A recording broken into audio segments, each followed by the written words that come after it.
கூட்டணியில் தோழமை கட்சியாக உரிமை கட்சி இருக்க தடையில்லை என பாஸ் கட்சியின் துணைத் தலைவர் துவான் இப்ராஹிம் தெரிவித்தார்.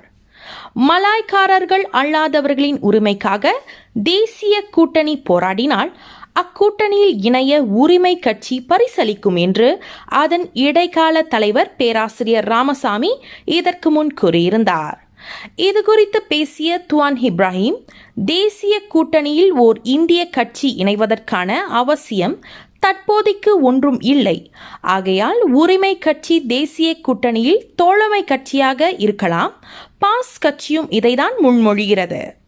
தேசிய கூட்டணியில் சேர்வதற்கான எந்த ஒரு விண்ணப்பமும் உயர்மட்ட தலைவர்களால் விவாதிக்கப்படும்.